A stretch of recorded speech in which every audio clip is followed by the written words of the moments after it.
comenzar a hablarles del feminismo liberal. ¿Qué busca? Aquí les marqué que se busca la igualdad de oportunidades con base en una crítica a la distinción entre el espacio público y el espacio privado. ¿Qué quiere decir esto? Tras los roles de género ya establecidos por este sistema patriarcal, se le había otorgado a la mujer el espacio privado, es decir, el hogar. Y de ahí los cuidados, como es la crianza, como es quizá cuidar a los adultos mayores, dedicarse a la limpieza, a la comida, todas las labores que se realizan en el espacio doméstico. Entonces, una de sus principales propuestas es que sean libres de tomar decisiones. Estas pueden ir orientadas desde si ellas decidiesen la prostitución o la pornografía o el alquiler de vientres, busca que la mujer sea libre de tomar estas decisiones. Y como les comento, se lucha por la igualdad de género en el espacio público y por el espacio público que se había visto pues realmente ocupado por los hombres, en este caso como el acceso a la educación, el acceso a puestos jerárquicos, burocráticos, y del mismo modo a la salud. No sé si recuerdan cuando les platiqué del androcentrismo, esto también se ve en la salud, en el área de la medicina, porque los primeros estudios como de medicina eran hechos pues sí por el hombre, pero también eran basados en el mismo hombre, es decir, que nada más se utilizaba el cuerpo del hombre como una imagen universal. Entonces, ¿qué se busca? Pues luchar y ocupar el espacio público que se nos fue privado. La Organización Nacional para Mujeres fue creada por Betty Friedan, gracias, por Betty Friedan, ya la habíamos comentado en clases anteriores, ella escribe la mística de la feminidad. Ella estudia sobre los roles de género y habla sobre esto que se llamó el problema que no tiene un nombre. ¿Pero a qué se refiere? Las amas de casa de los años 70, 60 se sentían cansadas, se sentían abrumadas, tristes, solas.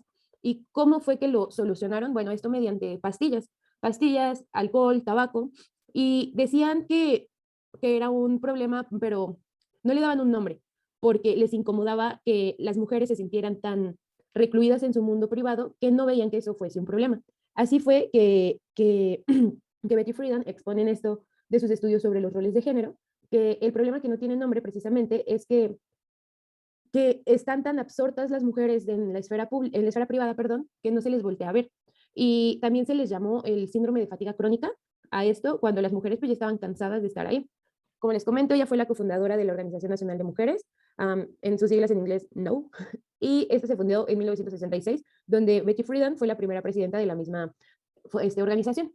Entonces, pues a resumidas cuentas, se puede decir que el feminismo liberal sí busca la liberación de la mujer, pero esto para que ella pueda tomar sus propias decisiones, pero hay un problema también muy latente, es que no se cuestiona las otras desigualdades de las que les he hablado, que otros feminismos sí se ocupan, haciendo uso de herramientas como es la interseccionalidad, pero eso se los voy a platicar un poco más adelante. Y bueno, del mismo modo, se nubla la idea de que no estamos en las mismas condiciones y es por eso que este feminismo es muy criticado. Digo, o sea, sus bases son buenas porque se habla justamente de la liberación femenina, pero siempre desde un punto de vista privilegiado. Ya mira, aquí está. Las críticas precisamente es que es privilegiado porque pues sus mayores expositoras hablan de problemas de clase media, estadounidenses y blancas. Y tampoco es un análisis estructural. ¿Qué quiere decir? Que el feminismo liberal no estudia a la sociedad como tal y al no estudiarlo, pues niega la existencia de una estructura patriarcal.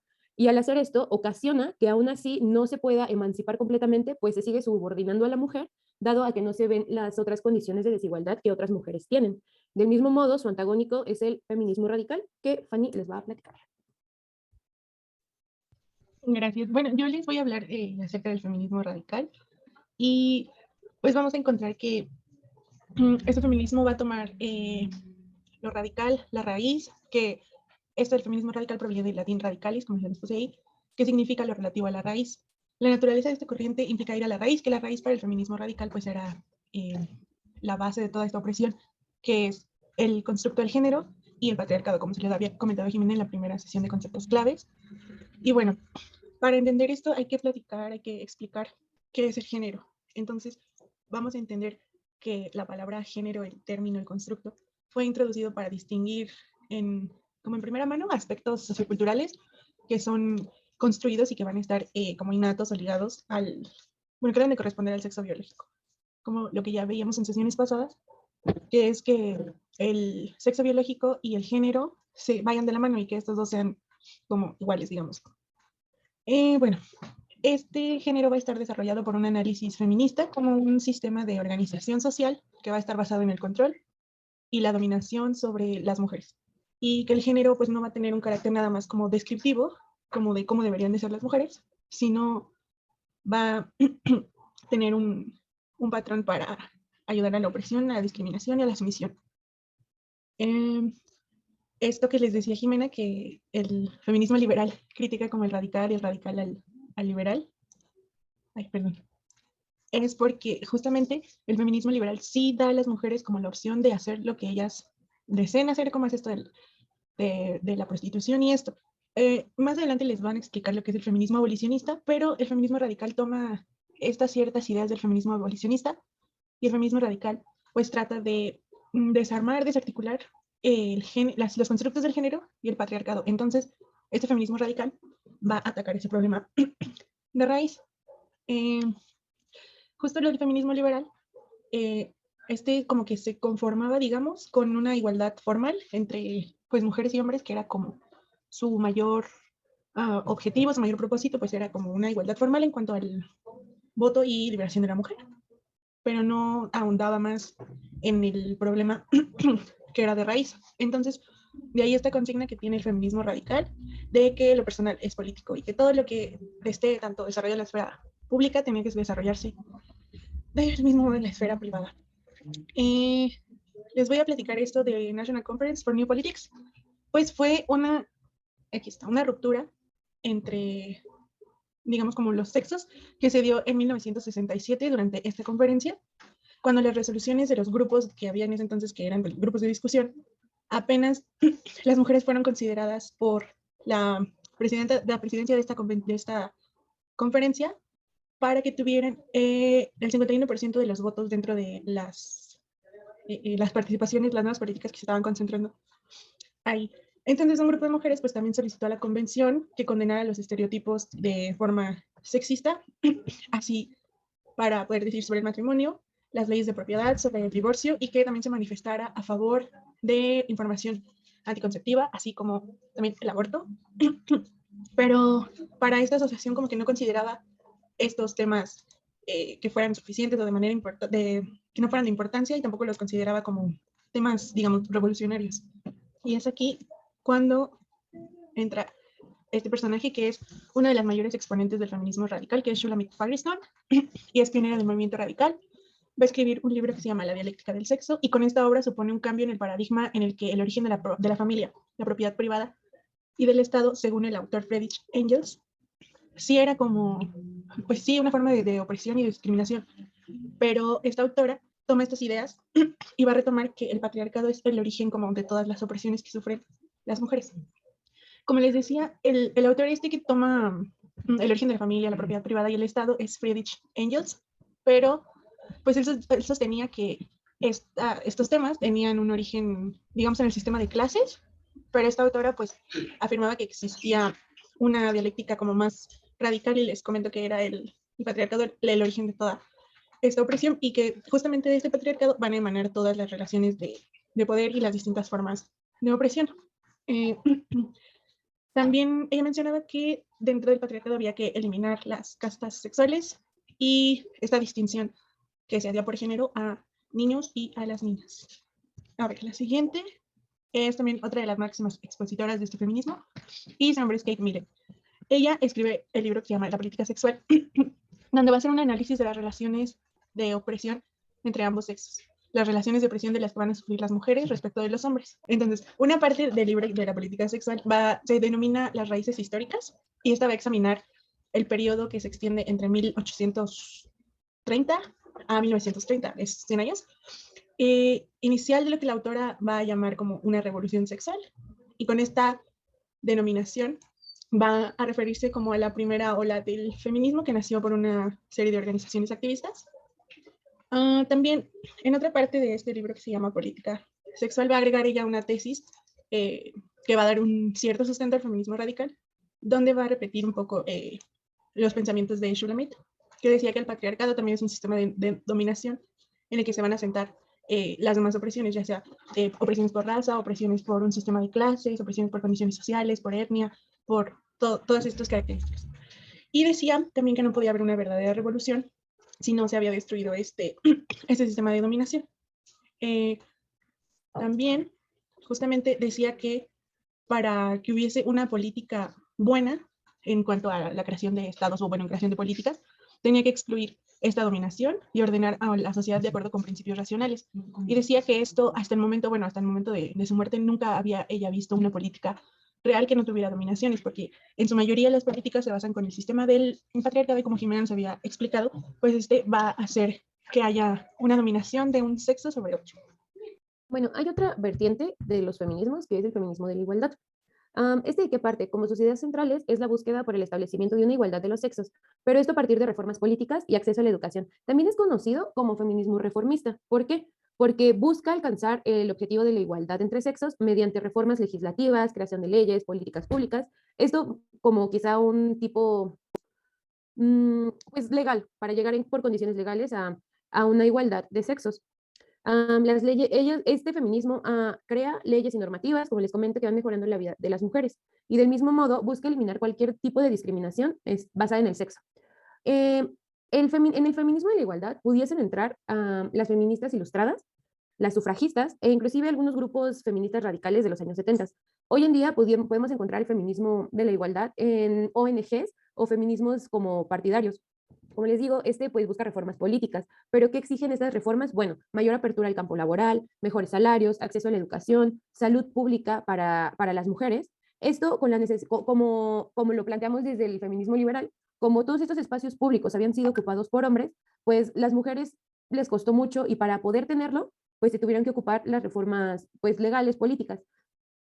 Una de las representantes del feminismo de la igualdad es Iris Young.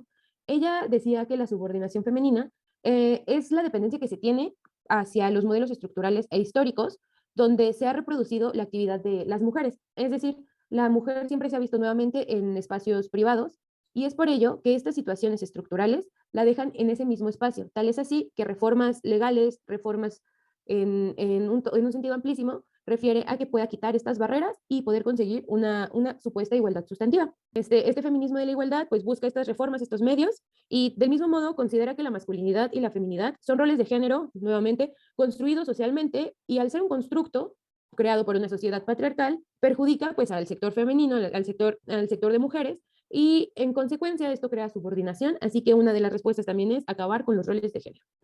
Bueno, el siguiente de que les voy a hablar es ecofeminismo. Este relativamente es como nuevo, digamos, dentro de los movimientos sociales.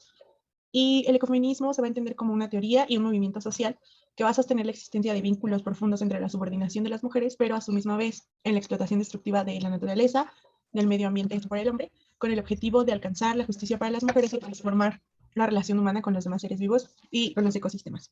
Esto es lo que les estaba explicando, de generar conciencia del cuidado con el medio ambiente y también da prioridad a la salud de la mujer porque menciona que por ejemplo, los alimentos son los que no son cultivados como de manera ecológica y que como orgánica, digamos, es como el término que quiero utilizar, como de manera orgánica, son más propensos a crear enfermedades con las personas que son, pues biológicamente, digamos, un poco más vulnerables, como lo son los niños, las mujeres y las personas con mayor edad, de la tercera edad, pues. Y entonces da prioridad al cuidado de la salud de la mujer, haciendo que, bueno, haciendo una crítica a este tipo de alimentos que no son cultivados de manera orgánica, porque bueno, hay estudios y se dice que ciertos alimentos ayudan como a que con las personas que son biológicamente más vulnerables tiendan a desarrollar, digamos, enfermedades como a temprana edad o que se desarrollen más rápido. Y también habla del trato hacia los recursos naturales, que a lo que les decía, estas actividades o prácticas de cuidado, y también hace este vínculo entre la explotación del medio ambiente y la subordinación de las mujeres. Y también hace una conciencia acerca de la destrucción de los ecosistemas.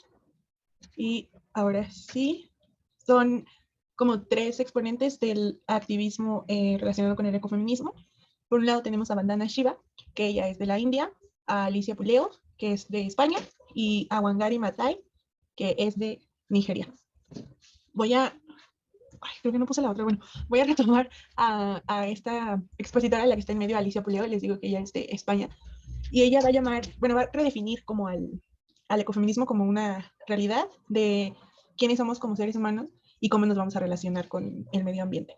Entonces, va a tomar también, es que perdónenme por ser muy repetitiva, pero justamente toma como también estos roles de cuidado para que las mujeres tienden a tener un cuidado con, digamos, los hijos o las personas que los rodean, pero también en su mayoría, y son datos, que las personas que más cuidan el medio ambiente o que están un poco más enfocadas con el medio ambiente por estas prácticas de cuidado, pues son también las mujeres. Bueno, ahora les voy a platicar de otra vertiente, que es el feminismo marxista. ¿Qué es el feminismo marxista? Bueno, este parte de la liberación de la mujer, pero retoma teorías de Marx, de Engels, sobre la lucha de clases. ¿Y qué se deduce, qué se estudia, a qué se llega? Aquí se tienen varias propuestas donde el patriarcado y la sociedad capitalista deben ser eliminados. ¿Por qué razón? Porque justamente, primero hay que entender primero a lo que es la sociedad capitalista y el patriarcado, pues ahora sí que de un punto de vista androcéntrico, pues porque así se siguen llevando las relaciones. Um, Existe en una sociedad capitalista dos clases, ¿no? El burgués y el proletariado. Entonces aquí se habla de una acumulación de riquezas, una acumulación en una acumulación de capital, así que al ser privado de sus medios para poder satisfacer sus necesidades, pues es que trabaja. ¿Y cómo trabaja? Con su fuerza de trabajo. Explota su fuerza de trabajo. Entonces, pues aquí ya empieza a haber un problema de subordinación, un problema de desigualdad económicamente hablando. Esto en un plano androcéntrico, les comento, pero ahora aquí viene, hay una frase de las primeras teóricas feministas, la verdad no me acuerdo del nombre de esta mujer, pero ella decía que la mujer es la proletaria del proletariado. Imagínense, realmente si el proletariado hombre sufre muchísimas desigualdades, la proletaria mujer sufre aún más. ¿Por qué? Porque ella no puede generar ingreso económico, ella no puede explotar su fuerza de trabajo, que sí se la ha hecho, pero con unas mmm, peores condiciones laborales, y esto hace que recaiga pues enfermedades o que se le mantenga nuevamente en el hogar. Entonces, eso es lo que llega el feminismo marxista. Las desigualdades que se dan en el género femenino se da por la relación de poder entre hombre a hombre y así de hombre a mujer. Estas desigualdades, como les comento, es una cuestión de clases, es decir, hay una clase dominante y por ende hay una clase subordinada. En este caso serían los hombres para con las mujeres. Y del mismo modo, la organización de la reproducción social del trabajo es la misma que explica la opresión del género. Es lo que yo les estoy platicando. Tenemos al patrón, tenemos al trabajador. Aquí pues ya hay un escenario de desigualdad porque pues es el patrón quien provee los medios, pero pues quien los ocupa pues realmente es el trabajador y pues no tiene ganancias suficientes como las tiene el empleador que pues realmente pues no trabaja. Entonces aquí existe ya una clase dominante. Margaret Benston fue una de las precursoras de estos temas. De hecho, ella escribió un ensayo, un pequeño librito llamado La economía política de la liberación de la mujer. ¿Y que expuso aquí? Que la cantidad de trabajo no remunerado, directamente del trabajo doméstico, que si bien pues intrínseco lo reproductivo, porque pues se vuelve madre. Entonces sí, justamente la cantidad de trabajo no remunerado, la cantidad y exageración de la carga del trabajo doméstico, pues es muy rentable para todas las demás personas que hacen uso de este. ¿Por qué? Porque viven realmente llenos de beneficios. No lo sé, o sea, no es como que no lo podamos ejemplificar. Creo que quizá todas hemos visto estas situaciones de que no sé, a lo mejor con sus tíos o con sus tías o con sus propias madres o con sus hermanas, no lo sé, pero todas tenemos, creo, este ejemplo de que tienen a su pareja, a su esposo, va a trabajar y no sé, tienen uno o dos hijos o hijas, no lo sé.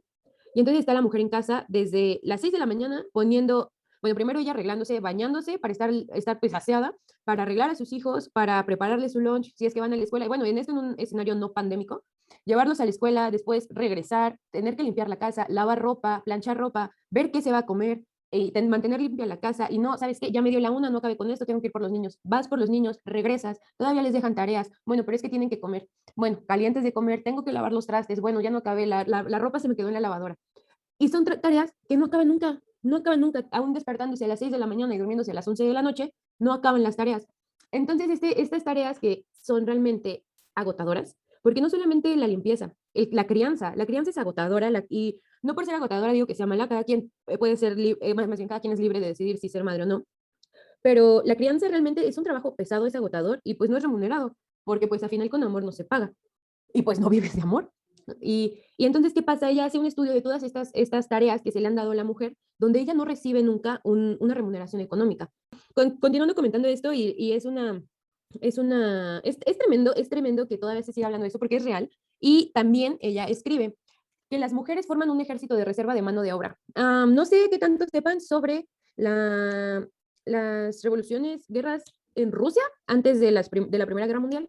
Aquí pues se va a Rusia, se mandan a todos los hombres, entonces no hay comida y las mujeres empiezan a trabajar las máquinas, empiezan a trabajar fábricas y neta que todas las mujeres, todas iban a trabajar con mano de obra y digo, es válido, está bien, pero no crean que porque el sistema patriarcal, el sistema capitalista, no le va a faltar de que le falte mano de obra porque no haya hombres un día o no haya hombres una temporada, porque las mujeres es como un banquito de reserva, como lo expone aquí, de la mano de obra.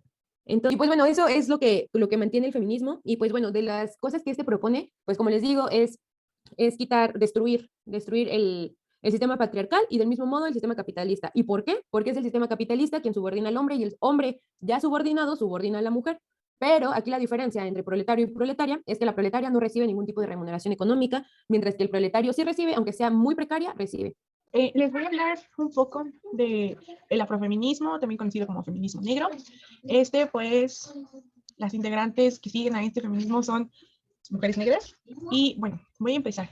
Este afrofeminismo va a surgir como un fenómeno social y político que se va a dar a finales del siglo XIX, cuando las mujeres blancas estadounidenses, que eran líderes de los movimientos sufragistas, pues decidieron dar prioridad al voto sobre el voto de las mujeres de color. Es decir, sí tenían derechos a votar, pero nada más las mujeres blancas. Entonces, tras saber como este hueco donde todas las mujeres no podían ejercer sus derechos políticos, pues dejaron un espacio para el activismo, pues en su mayoría eran de mujeres negras, para quienes querían luchar con esta doble discriminación. Entonces, aquí dice feminismo genérico y vamos a entenderlo como el feminismo así a secas, sin distinciones, sin ramas, como digamos solo feminismo. Entonces, el afrofeminismo se va a diferenciar de este feminismo que les digo que es genérico porque pues en sí mismo el feminismo nunca ha sido global, ya que no se trata de un único movimiento. Y en la segunda sesión veíamos en conceptos claves la interseccionalidad y esto que nos va a ayudar cómo sufren las mujeres distintas formas de discriminación y distintas formas de opresión. Con las mujeres negras pues hay una discriminación, una opresión más bien porque son mujeres, pero también sufren como 3 o 4, no sé, muchísimos tipos de discriminación y de opresión, una porque son mujeres, otras por sus condiciones sociales, otra por su etnia y la más importante que es por su raza, porque son negras. Entonces, pues esta corriente se va a enfocar muchísimo más, de hecho va a estar enfocada a los problemas que van a tener las mujeres negras, porque son racializadas en todos los ámbitos, como ya vimos en el ámbito de sus derechos políticos, en el ámbito social, en todos los ámbitos.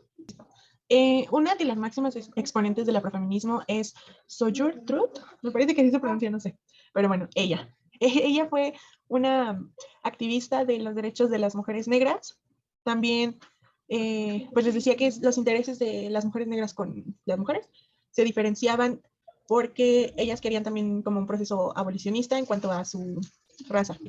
Entonces, la primera mujer que empezó a hablar de esto fue... Ay, perdón, estoy como leyendo el chat. Ya.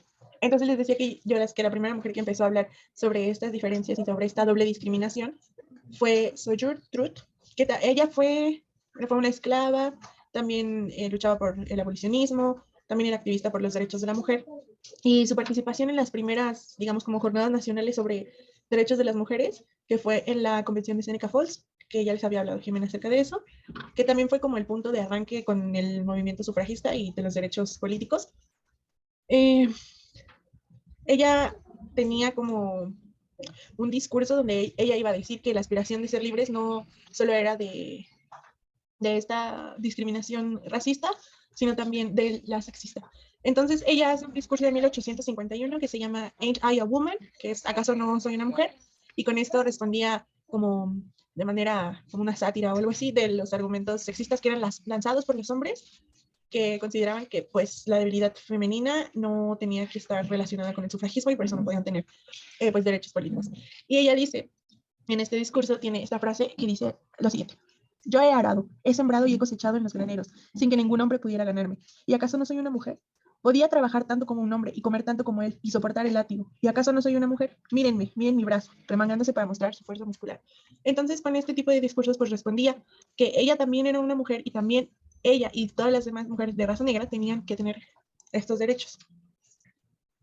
Listo. Entonces, en 1870 se da la abolición de la esclavitud y también se ratifica la 15ª enmienda de la Constitución de los Estados Unidos, donde va a declarar el derecho al sufragio a todos los ciudadanos estadounidenses, independientemente de su raza, de su color, de su condición, si habían sido esclavos o no. También se ratifica el derecho al voto de los hombres negros, pero se sigue dejando de lado el derecho del voto a mujeres negras. Eh, También en 1920 se vuelve a ratificar y digamos que mejora un poco la situación de las mujeres afroamericanas, pero también se impide y ejercer el derecho al voto utilizando que eran, pues había procedimientos para ejercer el derecho al voto de hombres, pero nada más de hombres negros. Las mujeres negras no se contemplaban en estos derechos. Les voy a platicar del feminismo lésbico. Ahora sí. ¿Qué es el feminismo lésbico? Bueno, este cuestiona el papel de las mujeres y las lesbianas y también de toda la comunidad LGBT. Pero pues aquí nada más quise meter pues ahora sí que las lesbianas porque pues les voy a hablar de precursoras. Ahorita te paso el nombre. ¿Y aquí qué se analiza? Bueno, el feminismo lésbico es complejo. Este es un movimiento cultural, pero también es una perspectiva crítica. Se inicia a partir de los años 70, bueno, finales 70, inicios de los 80, principalmente en Norteamérica nuevamente, en todo lo que es Estados Unidos. Pero, ¿qué pasa? Este movimiento se cuestiona la posición de las mujeres, la posición de los homosexuales en sociedad. Entonces, es aquí que el feminismo lésbico, perdón, es que me mucho los ojos, estudia todo este sistema estructural de las relaciones socioafectivas, de las relaciones pues de noviazgo, de pareja, todas estas, y hace un análisis de la heterosexualidad y define a la heterosexualidad como una institución. Um, el, ¿Y esto qué pasa? O sea, al verlo como una institución, muestra un enfoque histórico de la homosexualidad. Muestra o trata de que se vea la heterosexualidad ya desnaturalizada. Es decir, o sea, se nos había enseñado que la heterosexualidad era lo indicado, lo que se nos había criado o para lo que tú querías ser, ¿no? Entonces, pues las personas que eran homosexuales, las mujeres homosexuales, pues no se sentían dentro de esa institución. Entonces, en todos sus textos, en sus teorías, querían desnaturalizar la heterosexualidad. ¿Y cómo? O sea, planteando hipótesis sobre las raíces de las instituciones, como lo es el patriarcado, como lo es el capitalismo, como es el colonialismo. ¿Por qué? Porque dentro de estas instituciones aparece ya intrínseco la heterosexualidad, y la heterosexualidad tiene que ser algo normal. Entonces, ¿cómo se plantea quitar? Desnaturalizándola y de ahí planteando nuevas raíces en estas otras instituciones. ¿Me ayudas, amiga? Una de las primeras, más bien, la precursora de este movimiento y de las mayores exponentes de los inicios de fue Rita Mae Brown. Ella estudia, llega a las conclusiones y maneja su tesis sobre que la heterosexualidad es la raíz de toda la opresión. Ella se llama Sheila Jeffreys. Bueno, y la verdad es que es un personaje bien caótico. La verdad es que es una mujer que llevó quizá al extremismo.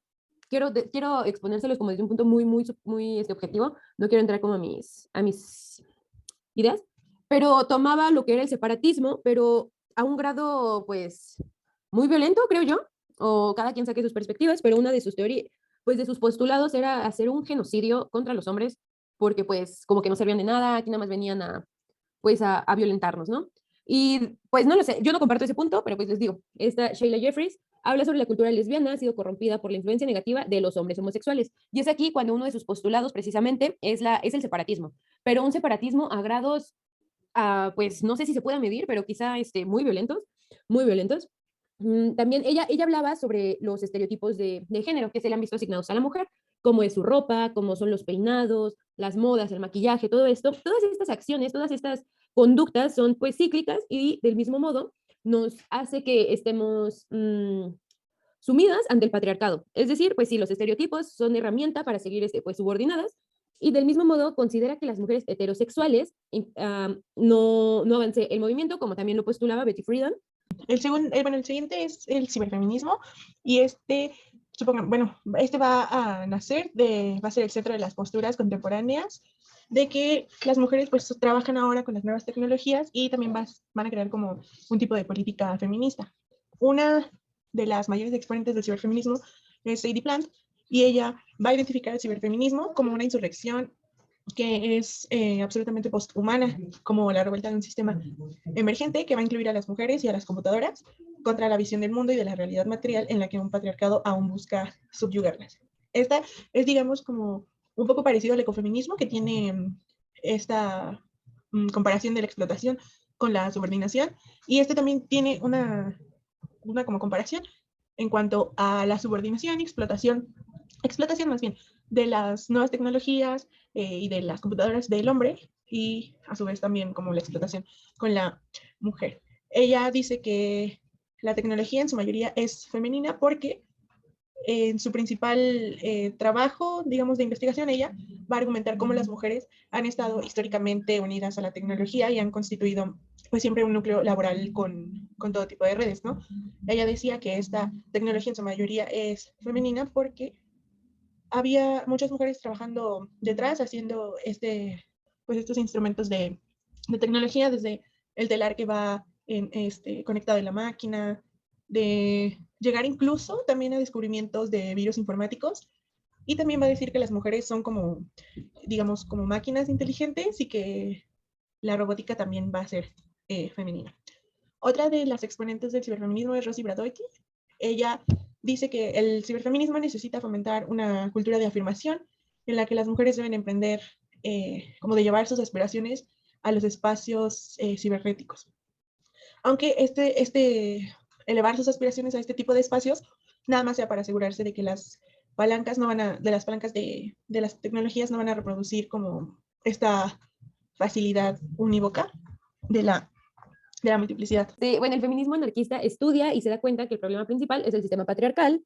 Puede ir muy de la mano al feminismo marxista, al feminismo radical, pues ¿por qué? Pues porque el radical va a la raíz, el marxista va al sistema capitalista y al patriarcado, y el feminismo anarquista va al sistema patriarcal y a cualquier forma de jerarquía. En este sentido es el Estado y capitalismo. Es como que se juntan todos estos feminismos y ¿qué buscan? Principalmente la autonomía de la mujer y su emancipación.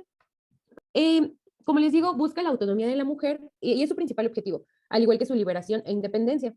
Los principios que rigen al anarcofeminismo es la libertad individual, la asociación libre y la cooperación voluntaria sin distinción. Y una de sus máximas representantes fue Emma Goldman. Esta mujer, bueno, era una rebelde, toda una rebelde. Ella decía, y le cito, ¿qué aporta la anarquía a una mujer? Más para la mujer que para cualquier otra persona, todo lo que ella no tiene, libertad e igualdad.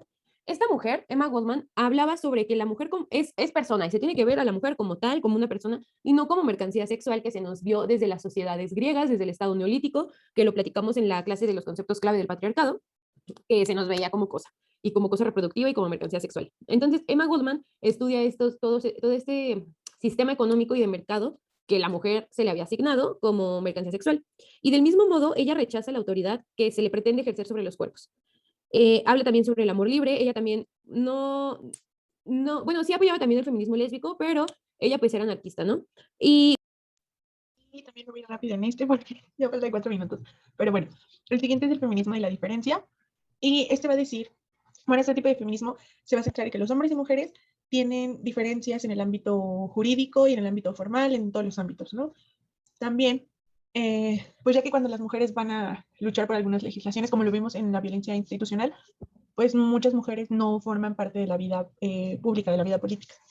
Entonces, este feminismo, pues va a tratar como de solucionar algunos problemas femeninos, digamos, con las leyes que difícilmente se van a tener una mirada como hacia las mujeres para poder tomarlas en cuenta, porque van a derivar estas leyes de una situación de discriminación y de inferioridad que se va a producir por este reparto arbitrario en los roles sociales y en los roles políticos, porque la mayoría de los puestos de liderazgo y puestos jerárquicos pues pertenecían a los hombres.